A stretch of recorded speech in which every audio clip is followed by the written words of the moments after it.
हे guys, welcome और welcome back to my YouTube channel. तो guys, आज की वीडियो में मैं आपके लिए लेकर आई हूँ जिन भी बच्चों का पुलिस कांस्टेबल का एग्जाम होने वाला है 18 दिसंबर को, तो उनके लिए मोस्ट इम्पॉर्टेंट उत्तराखंड जीके के क्वेश्चंस, क्योंकि उत्तराखंड जीके जो है आपकी 40 नंबर की आने वाली है, तो मोस्ट इम्पॉर्टेंट रोल निभा रही है आपका। तो एक तरह से ये आपकी रिवीजन वीडियो है उत्तराखंड जीके की। ठीक है, तो सबसे पहले देखते हैं स्कंद पुराण में गढ़वाल के लिए प्रयुक्त नाम क्या है। गढ़वाल के लिए प्रयुक्त नाम होता है केदारखंड और कुमाऊं के लिए होता है मानसखंड। अब देखिए, अशोककालीन शिलालेख राज्य के किस स्थान से मिला है, तो ये मिला है कालसी से। कालसी कहाँ है? देहरादून जिले में है, जो कि हमारे उत्तराखंड की एक अस्थायी राजधानी है। अब देखिए क्वेश्चन हमारा 3 है, पॉइंट नंबर, कुमाऊं में गोरखा शासन कब स्थापित हुआ था। तो कुमाऊं का जो गोरखा शासन था वो हुआ था 1790 में। 1790 याद रखना है आपको। तो इसी तरह से आपको उत्तराखंड जीके का रिवीजन करना है। अब देखिए, कटारमल मंदिर विशेष रूप से किस देवता से संबंधित है। देखिए कितना इंपॉर्टेंट क्वेश्चन है, जो कि कटारमल कहाँ का मंदिर है, अल्मोड़ा का मंदिर है, और ये सूर्य भगवान से संबंधित है।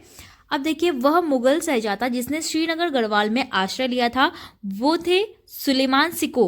ये थे दारा सिको के बेटे, जिन्होंने श्रीनगर गढ़वाल में आश्रय लिया था। तो आपको इसी तरह से उत्तराखंड जीके के मोस्ट इंपॉर्टेंट क्वेश्चनों पर ध्यान देना है, और ये आपके लिए एक रिवीजन वीडियो है, तो इसको आप एंड तक देखिएगा। टिहरी राज्य किस तिथि को उत्तर प्रदेश में सम्मिलित हुआ था। तो टिहरी राज्य कब सम्मिलित हुआ था? 1 अगस्त 1949 को। आई होप आप लोगों को ये क्वेश्चन याद होंगे। उत्तराखंड के किस जिले में सबसे अधिक गाँव हैं, तो ये क्वेश्चन आपका बन सकता है कि किस जिले में सबसे ज़्यादा गाँव है, तो ये है पौड़ी गढ़वाल, उत्तराखंड का पौड़ी गढ़वाल जिला। सॉल्ट की घटना किस वर्ष हुई, तो ये हुई थी 5 सितंबर 1942 में।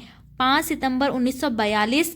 अब है अल्मोड़ा अखबार, जो कि उत्तराखंड का एक प्रसिद्ध अखबार है, तो इसके बारे में तो पूछा जा ही सकता है कि इसका प्रकाशन जो था वो किस वर्ष में स्टार्ट हो गया था। स्टार्टिंग पूछा है 1871 में।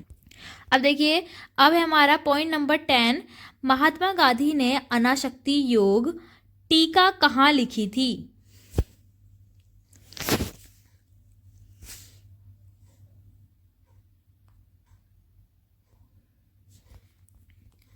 अब देखिए, पॉइंट नंबर 10 हमारे पास है, महात्मा गांधी ने अनाशक्ति योग टीका कहाँ लिखी थी। अनाशक्ति आश्रम कहाँ है? कौसानी में है। तो अनाशक्ति योग टीका कहाँ लिखी थी? कौसानी में ही लिखी थी। और कौसानी कहाँ है? हमारे उत्तराखंड के बागेश्वर जिले में है कौसानी। अब देखिए, हमारा 11वां पॉइंट है, चंपावत स्थित राजबुंगा किला किसने बनवाया था। तो ये किसने बनवाया था? सोमचंद ने। और चंद वंश के शासक कौन थे? सोमचंद, क्योंकि चंद वंश की स्थापना किसने की थी? सोमचंद ने की थी। और कहाँ से की थी? राजबुंगा किले से ही की थी, क्योंकि सोमचंद ने राजबुंगा किला बनवाया था और इसी किले से उन्होंने अपने चंद वंश की स्थापना की थी, चंपावत से। ठीक है, चंपावत जिले से। अब है कार्तिकेयपुर राजवंश की राजभाषा बतानी है हमको। राजभाषा काफी बार पूछा जाता है ये क्वेश्चन, कि कार्तिकेयपुर वंश की जो है राजभाषा क्या थी, तो ये थी संस्कृत।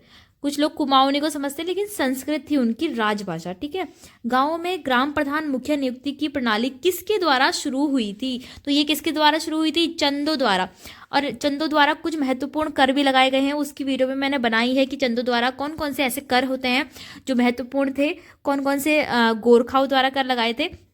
तो इन सभी को भी आपको याद रखना है, सारे करों को भी आप पढ़ लेना। उत्तराखंड पर शासन करने वाली प्रथम राजनीतिक शक्ति कुड़िंद किसके समकालीन थी। अब समकालीन मतलब होता है कि जब हमारे उत्तराखंड में कुड़िंद वंश का शासन था, तब पूरे देश में कौन सा ऐसा वंश था जो शासन कर रहा था, तो वो थे मौर्य लोग। ठीक है, हमारे जो उत्तराखंड की एक सबसे पहली राजनीतिक शक्ति है कुड़िंद। ठीक है, इसके समकालीन थे मौर्य। अब है 15वां, तपोवन में किसने तपस्या की थी, तो ये सभी को पता होगा कि लक्ष्मण ने तपोवन में तपस्या की थी। अब है 16वां, कुमाऊं परिषद का कांग्रेस में विलय हुआ। मैं बहुत बार हर वीडियो में बोलती हूँ कि जो कुमाऊं परिषद है वो एक इम्पॉर्टेंट टॉपिक है, इससे आपका क्वेश्चन बन सकता है। ठीक है, कुमाऊं परिषद की स्थापना कब हुई थी? 1916 में हुई थी। अब इसकी जो 6 अधिवेशन है उनको आपको याद रखना है, वो कब हुए थे, उनके सन याद रखने हैं, वो किस जिले में हुए थे। ये भी पूछा जाता है कि जैसे कि कुमाऊं अधिवेशन जो कुमाऊं परिषद का पहला अधिवेशन हुआ था वो किस जिले में हुआ था, जो आखिरी हुआ था वो किस जिले में हुआ था। प्लस एक चीज और है इनके साथ कि इनके जो मुख्य विषय थे, यानी कि इनको अधिवेशन करने का जो उद्देश्य था वो क्या था।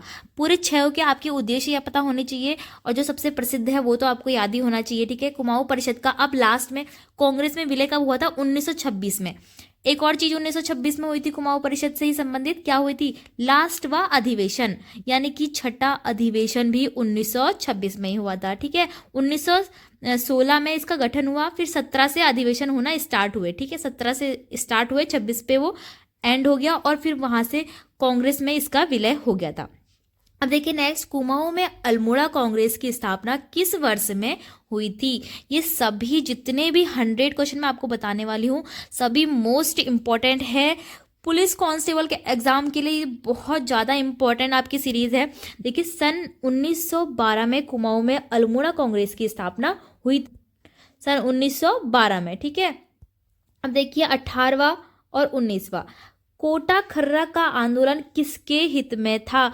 ये मैंने आपको पढ़ाया भी है, उत्तराखंड के महत्वपूर्ण आंदोलन वाली वीडियो मैंने आपको बताया था कि जो कोटा खर्रा का आंदोलन है वो भूमिहीन किसानों के हित में था, ठीक है। भूमिहीन किसानों के हित में ये आंदोलन था, कोटा खर्रा का आंदोलन, याद रखना। और आपको उत्तराखंड के सभी आंदोलन पता होने चाहिए कि कौन सा आंदोलन किससे संबंधित है, जैसे कि डोला पाल की किससे संबंधित है, चिपको आंदोलन किससे संबंधित है, हर आंदोलन आपको पता होने चाहिए। अब देखिए राजनीतिक जागरूकता हेतु अल्मोड़ा में डिबेटिंग क्लब की स्थापना कब हुई। मोस्ट इंपॉर्टेंट क्वेश्चन है, अल्मोड़ा का डिबेटिंग क्लब जिसकी स्थापना हुई थी 1870 में, ठीक है। चलिए अब आगे बढ़ते हैं और देखते हैं, हमारा पॉइंट नंबर 20 है चनौदा, जो कि सोमेश्वर अल्मोड़ा में शांतिलाल त्रिवेदी के प्रयास से गांधी आश्रम की स्थापना कब की गई। इंपॉर्टेंट क्वेश्चन है, अल्मोड़ा में जो शांतिलाल त्रिवेदी के प्रयास से गांधी आश्रम बना उसकी स्थापना कब हुई, 1937 में हुई थी। अब देखिए एक क्वेश्चन हमारा पूछा गया है, राज्य पक्षी मोनाल का प्रिय आहार क्या है। पता होना चाहिए आपको कि राज्य पक्षी जो हमारा है मोनाल, जिसका वैज्ञानिक नाम क्या है बताइए, लोफोफोरस अबलवेटा। तो इसका जो प्रिय भोजन होता है वो आलू होता है, तो इसीलिए जहाँ जहाँ मोनाल पाए जाते हैं वहाँ आलू की खेती जो होती है वो बर्बाद हो जाती है, क्योंकि ये आलू खा जाते हैं। अब देखिए उत्तराखंड में कांचुला खर्क किसका केंद्र है। मोस्ट इंपॉर्टेंट क्वेश्चन है, कांचुला खर्क जो है कस्तूरी मृग और उसका प्रजनन केंद्र है उत्तराखंड का, ठीक है। अब एक बात आप ये भी याद रखना कि जो पिथौरागढ़ का अस्कोट है, अस्कोट वन्यजीव अभ्यारण्य, तो यहाँ क्या होते हैं, सबसे अधिक कस्तूरी मृगों को रखा गया है, और ये कहाँ है, पिथौरागढ़ में है, ये याद रखना आप। ऐसा क्वेश्चन बन सकता है कि उत्तराखंड में ऐसा कौन सा वन्यजीव अभ्यारण्य है जहाँ सबसे अधिक कस्तूरी मृग रखे गए हैं, तो ये है पिथौरागढ़ का अस्कोट, ठीक है, अस्कोट में। चलिए अब नेक्स्ट देख लेते हैं, राज्य पुष्प ब्रह्म कमल की उत्तराखंड में कितनी प्रजातियां पाई जाती है। तो ये पाई जाती है 24 प्रजातियां उत्तराखंड में राज्य पुष्प ब्रह्म कमल की पाई जाती है। तो इसका जो वैज्ञानिक नाम है आपसे पूछा जा सकता है, ब्रह्म कमल का है सोसूरिया अबेलिटा, और सॉरी मैंने ऊपर मोनाल को शायद लोफोफोरस अबेलिटा बोल दिया था, लेकिन लोफोफोरस इम्पीजेनस उसका वैज्ञानिक नाम होगा, ठीक है। अब देखिए पॉइंट नंबर 24 है, राज्य वृक्ष बुरास में फूल लगने का समय बताना है हमको। देखिए बुरास में फूल लगने का समय क्या होगा, फरवरी से अप्रैल, फरवरी से लेके अप्रैल तक इसमें फूल लगने का समय रहता है, तो ये आपसे पूछा जा सकता है। प्लस आपसे ऐसे भी क्वेश्चन बन सकते हैं कि जो बुरास है उसका वैज्ञानिक नाम क्या है, तो इसका वैज्ञानिक नाम जो होता है वो होता है रोडोडेंड्रोन अर्बोरियम। तो सभी आपकी जितने भी प्रतीक चिन्ह हैं उत्तराखंड के, उनके आपको वैज्ञानिक नाम याद होने चाहिए, प्लस उनकी विशेषताएं क्या हैं वो याद होनी चाहिए, प्लस जितने भी उन लोगों के लिए केंद्र खोले गए हैं, उन सबको संरक्षण करने के लिए केंद्र खोले गए वो याद होना चाहिए, ठीक है। ये कुछ ऐसी बातें होती हैं जो हमारे राज्य प्रतीक चिन्ह से पूछी जा सकती है। अब देखिए पॉइंट नंबर 25 में हमसे बोला है उत्तराखंड राज्य में कुल कितने जिले हैं। एक ही सिंपल सा क्वेश्चन है, 13 जिले हैं, ये तो सभी को पता ही होगा। अब देखिए किस स्थान से भागीरथी को गंगा के नाम से जाना जाता है, तो देवप्रयाग से भागीरथी क्या बन जाती है, गंगा बन जाती है। अब देवप्रयाग किधर है, टिहरी में है। अब देवप्रयाग से गंगा बन रही है तो देवप्रयाग से पहले भागीरथी है, सिर्फ उसको भागीरथी कह रहे हैं, तो देवप्रयाग से वो गंगा कैसे बन जा रही है, क्योंकि देवप्रयाग में भागीरथी और अलकनंदा नदी का क्या होता है, संगम होता है। भागीरथी और अलकनंदा नंदा नदी का संगम होता है। तो यहाँ से देवप्रयाग से आगे बढ़ने पे इसको क्या बोलते हैं, गंगा बोलते हैं। भागीरथी निकलती कहाँ से है, गंगोत्री हिमनद से। चलिए अब हमारे पास नेक्स्ट पॉइंट है, किस जिले में प्राकृतिक झीलों की संख्या सर्वाधिक है। अब देखिए हमें बताना है प्राकृतिक झीलों की संख्या। उत्तराखंड के ऐसा कौन सा जिला है जहाँ प्राकृतिक झीलों की संख्या सबसे अधिक है, तो वो है चमोली जिला। रुद्रप्रयाग व चंपावत व बागेश्वर जिले कब सृजित किए गए, तो ये तीनों जिले बताने हैं। नए जिले थे, 1997 में ये बनाए गए। अब देखिए क्वेश्चन नंबर 29, पॉइंट नंबर 29 है, 2011 के अनुसार उत्तराखंड में सबसे कम जनघनत्व वाला जिला। अब देखिए पूरी जनगणना जो है मैंने आपको बताई है, उत्तराखंड की जनगणना पे मैंने 2 वीडियो बनाई है, 2 पार्ट में ये वीडियो बनाई है, फर्स्ट पार्ट और सेकंड पार्ट, जिसमें कि मैंने आपको उत्तराखंड की जनगणना में साक्षरता, लिंगानुपात, दशकीय वृद्धि दर और आपका जितने भी टॉपिक बन सकते थे जातिगत आधार पर जनसंख्या वगैरह सब मैंने बताया उसमें, ग्रामीण नगरीय सब कुछ। तो अभी हमसे क्या पूछा है कि उत्तराखंड में सबसे कम जनघनत्व वाला जिला, यानी कि ऐसा कौन सा जिला है जहां सबसे कम घनापन है। घनत्व, जनघनत्व क्या होता है, जब एरिया के हिसाब से आपके लोग कम होते हैं। तो उत्तरकाशी का एरिया तो सबसे अधिक है, मतलब कि उत्तराखंड में अधिक एरिया रखने वाला ये जिला है, कितना, 8016 वर्ग किलोमीटर। लेकिन यहाँ लोग कम है, तो इस हिसाब से उत्तरकाशी जो है ऐसा जिला है जहाँ सबसे कम जनघनत्व है 2011 की जनगणना के अनुसार, क्योंकि इससे क्वेश्चन पूछेंगे, लास्ट यही हुई थी। गढ़वाल मंडल का मुख्यालय हमसे पूछा है, ये है पौड़ी, और अगर कुमाऊं मंडल का पूछेंगे तब क्या होगा, नैनीताल। हेमवती नंदन बहुगुणा गढ़वाल विश्वविद्यालय को केंद्रीय विश्वविद्यालय का दर्जा कब मिला, ये क्वेश्चन मैंने आपको पहले भी बताया था। तो ये मिला था 15 जनवरी 2009 को। ठीक है, हेमवती नंदन बहुगुणा, ये इंपॉर्टेंट क्वेश्चन है उत्तराखंड का। हेमवती HNBGU यूनिवर्सिटी को केंद्रीय विश्वविद्यालय का दर्जा कब मिला, ये मिला था 15 जनवरी 2009 को। अब नेक्स्ट है, गौरा देवी के नाम से कौन सी योजना प्रसिद्ध है। सभी को पता होगा, गर्ल्स को मेनली पता ही होगा कि कन्या धन योजना जो होता है, गौरा देवी कन्या धन योजना, वो प्रसिद्ध है, जो कि 12th पास करने के बाद मिलती है। पहाड़ों की रानी मसूरी, मसूरी को क्या कहा जाता है, पहाड़ों की रानी, कहाँ है ये, देहरादून में है। तो ये किस श्रेणी का अंग है, तो उत्तराखंड को कुछ श्रेणियों में बांटा गया है, तो उनमें से मसूरी जो है वो किस श्रेणी में आता है, वो आता है मध्य हिमालय श्रेणी में। रानीखेत पर्वत श्रेणी कहाँ स्थित है, रानीखेत है किधर, किस जिले में है, ये अल्मोड़ा जिले में है। अब हमें बताना है अल्मोड़ा जिले में जो रानीखेत है वो किस श्रेणी में आता है, ये भी किस में आता है, मध्य हिमालय श्रेणी में। अब देखिए लघु हिमालय किसके मध्य में स्थित है, तो ये आपको परीक्षा वाणी में आपने पढ़ा होगा, शिवालिक और महा हिमालय के बीच में क्या है, लघु हिमालय है। याद रखना है, हाँ आपको ये सब याद रखना है, अब एग्जाम नज़दीक है आपका। तो शिवालिक और महा हिमालय के बीच में कौन सा हिमालय पड़ता है, लघु हिमालय। ऐसे याद रख लो, जो शिव होते हैं वो कौन होते हैं, बहुत ही महान होते हैं, और उनके बीच में हम बच्चे क्या हैं, बहुत ही छोटे हैं, लघु हैं। शिव जो हैं महान हैं, तो इनके बीच में हम क्या हैं, बच्चे छोटे हैं, लघु हैं। ऐसे ट्रिक से याद किया करो। अब है, राज्य में आपातकालीन चिकित्सा सेवा 108 कब शुरू की गई, ये भी मैंने आपको परसों की प्रैक्टिस सेट में बताया था कि 2008 में ये सेवा हमारे उत्तराखंड में शुरू की गई। अब है 37 पॉइंट, विकलांग लोगों को सरकारी सेवाओं में कितने प्रतिशत आरक्षण की व्यवस्था उत्तराखंड के अंदर है, तो यह है 3% आरक्षण की व्यवस्था। किस झील का पानी लाल है, उत्तराखंड की ऐसी कौन सी झील है जिसका पानी लाल है, यह है बासुकी ताल। 39 में बोला है, गढ़वाल क्षेत्र का सबसे बड़ा और गहरा ताल बताना है हमको। सबसे बड़ा और गहरा ताल कौन सा है, सहस्त्र ताल। ठीक है, कुमाऊं क्षेत्र का सबसे बड़ा ताल कौन सा है, भीमताल है। ठीक है, सबसे बड़ा भीमताल है, और सबसे गहरा कौन सा है, नौकुचिया ताल। ठीक है, उत्तराखंड में कांचुला खर्क है, अभी ये फिर से रिपीट हो गया है। एक कस्तूरी मृग प्रजनन केंद्र और संरक्षण दोनों ही है ये केंद्र, उत्तराखंड का कांचुला खर्क केंद्र। ठीक है, उत्तराखंड में जड़ी बूटियों की प्राप्त होने वाली किस्में लगभग कितनी है, यानी कि उत्तराखंड में कितनी किस्मों की जड़ी बूटियां मिलती हैं, तो ये मिलती है 500 किस्म की। 108 आपातकालीन जो चिकित्सा सेवा है वो कब स्टार्ट हुई, 2008 में, अभी हमने पढ़ा। लेकिन ये किसके नाम पर है, ये है पंडित दीनदयाल उपाध्याय। पंडित दीनदयाल उपाध्याय के नाम पे भारत में बहुत सारी चीज़ें नई बनी हैं, उनके नए नामकरण हुए हैं। अब देखिए 44 में है चिपको आंदोलन में 1974 में रैणी गांव की महिलाओं का नेतृत्व करने वाली महिला कौन थी? तो इनके नाम से तो कोई भी अपरिचित नहीं होगा, ये है गौरा देवी। ठीक है, चिपको आंदोलन की सूत्रकर्ता है ये एक तरह से।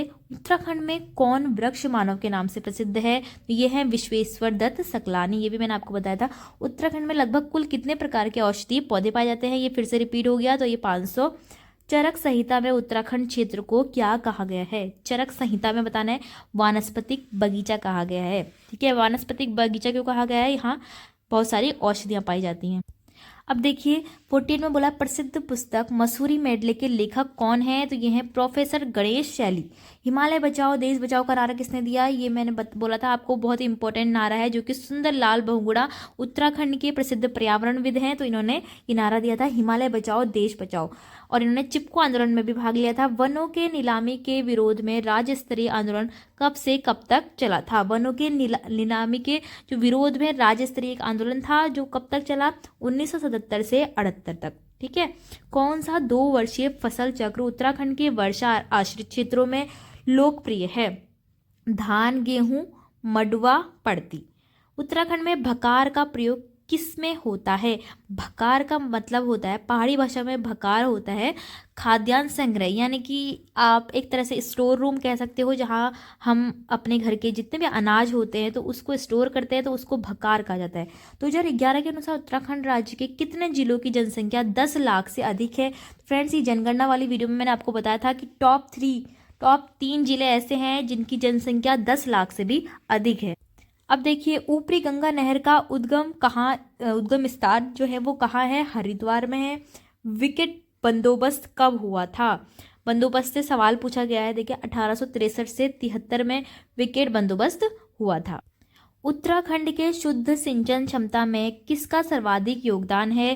तो यह है नलकूपों का। ये क्वेश्चन मैंने कहीं देखा था, तो उत्तराखंड के शुद्ध सिंचन क्षमता में किसका सर्वाधिक योगदान है? तो नलकूपों का। उसमें ऑप्शन दिए रहते हैं कि ट्यूबवेल का, हैंडपंप का, वर्षा का, नदियों का, ऐसे ऑप्शन दिए रहते हैं। नलकूप उसमें राइट आंसर होगा। जोशीमठ औली रोपवे कब शुरू किया गया? जोशीमठ औली रोपवे ये कहाँ है? चमोली में है। तो ये कब शुरू किया गया? अक्टूबर 1993 में। कौन सी नदी केदारनाथ से रुद्रप्रयाग होते बहती है? तो केदारनाथ में बहने वाली नदी कौन सी है? मंदाकिनी नदी है। और मंदाकिनी नदी कैसे याद रहेगा आपको? क्योंकि जब केदारनाथ में त्रासदी हुई थी तब मंदाकिनी नदी में क्या आई थी? बाढ़ आई थी। अब है बद्रीनाथ मंदिर कहाँ स्थित है? तो उत्तराखंड के 4 धामों का आपको जिले याद होने चाहिए। बद्रीनाथ कहाँ स्थित है? चमोली में। केदारनाथ रुद्रप्रयाग में। उत्तरकाशी में गंगोत्री और यमुनोत्री है। तो ये 4 धामों के आपको जिले याद होने चाहिए। उत्तराखंड का सबसे बड़ा हिमनद बताना है, सबसे बड़ा ग्लेशियर बताना है। तो ये कौन सा ग्लेशियर है? गंगोत्री ग्लेशियर है। तो इसके क्षेत्रफल के अनुसार ये सबसे बड़ा ग्लेशियर है उत्तराखंड का, गंगोत्री ग्लेशियर। हरिद्वार की अधिष्ठात्री देवी का नाम बताना है। हरिद्वार की, ठीक है, माया देवी। माया देवी से एक क्वेश्चन और बन सकता है कि हरिद्वार का प्राचीन नाम मायापुर या फिर माया नगरी। प्रसिद्ध पर्यटन स्थल खिरसू कहाँ स्थित है? तो खिरसू स्थित है पौड़ी गढ़वाल में। कटारमल सूर्य मंदिर की वास्तुशैली किस तरह की है? यह उत्तराखंड शैली पर आधारित है। और ये कहाँ है? अल्मोड़ा में। चितई मंदिर कहाँ स्थित है? तो अल्मोड़ा का चितई मंदिर तो काफ़ी फेमस है। तो चितई मंदिर कहाँ है? अल्मोड़ा में है। ये गोलू देवता का मंदिर है। और गोलू देवता किसके नेता होते हैं? ये भी क्वेश्चन बन सकता है। तो ये होते हैं न्याय के देवता, जो कि यहाँ कुमाऊं क्षेत्र में बहुत ज़्यादा पूजे जाते हैं। अब देखिए बोला है कि पर्यटकों को सर्वाधिक आकर्षित करने वाला राष्ट्रीय उद्यान कॉर्बेट राष्ट्रीय उद्यान है, जो कि नैनीताल के रामनगर क्षेत्र में आता है। और इसी दृष्टि से हमें बताना है कि दूसरे नंबर पे ऐसा कौन सा राष्ट्रीय उद्यान होगा जहां पर्यटक सबसे अधिक आकर्षित होते हैं? तो यह है राजाजी राष्ट्रीय उद्यान। ये राजाजी राष्ट्रीय उद्यान, जिसका कि मुख्यालय आपका देहरादून में है। तो ये ऐसा राष्ट्रीय उद्यान है जहां अत्यधिक पर्यटक आकर्षित होते हैं।